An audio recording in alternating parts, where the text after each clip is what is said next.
এর আগে আমরা যে রায়গুলো দেখেছি জনাব কাদের মোল্লা সাহেবের এবং অন্যান্য মাওলানা মতিউর রহমান নিজামী সাহেব, মীর কাসেম আলী সাহেব, এই সমস্ত মামলাগুলোতে আমরা দেখেছি যে অ্যাপিলেট ডিভিশন রায় দেওয়ার পরেই পূর্ণাঙ্গ রায় বের হওয়ার আগেই শর্ট অর্ডার দিয়ে তাদের মৃত্যুদণ্ড কিন্তু কার্যকর করা হয়েছে।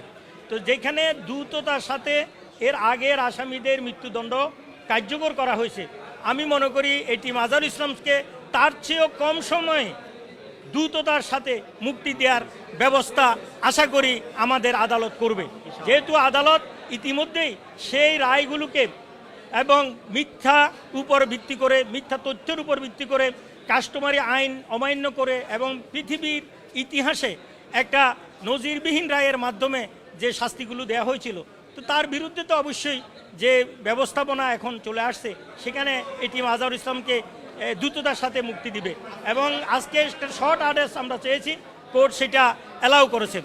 যদি শর্ট আদেশটা আজকের মধ্যে যায় তাহলে কালকের মধ্যেই জনাব এটি মাজারুল ইসলাম মুক্তি পেয়ে যেতে পারেন। অবজারভেশনটা বললাম, প্রথমত হলো সাক্ষী যথার্থভাবে অ্যাসেসমেন্ট করা হয় নাই। দ্বিতীয়ত হলো ইন্টারন্যাশনাল কাস্টমারি ল যেটা ছিল সেটা এখানে এটাকে অ্যাপ্লিকেবল করা হয় নাই। তৃতীয় হলো সাক্ষীর যে কতগুলো রাইট আছে, ফান্ডামেন্টাল রাইট, আদার্স রাইট, এই সমস্ত রাইটগুলো এখানে কাটেল করা হয়েছে। তো এই রায় এই মোটামুটি অবজারভেশনটা এই ছিল যে এটা মূলত সত্যের উপরে মিথ্যাকে চাপিয়ে দিয়ে এই রায়টি দেওয়া হয়েছে, যে রায়ের মাধ্যমে আমাদের ভারত উপমহাদেশের যে ক্রিমিনাল জুরিসপ্রুডেন্সের যেই বিচারিক পদ্ধতি, সেই পদ্ধতিটাকে চেঞ্জ করে দেওয়া হয়েছিল আগের রায়গুলোতে। এই অবজারভেশনটাও মহামান্য অ্যাপিলেট ডিভিশন দিয়েছেন।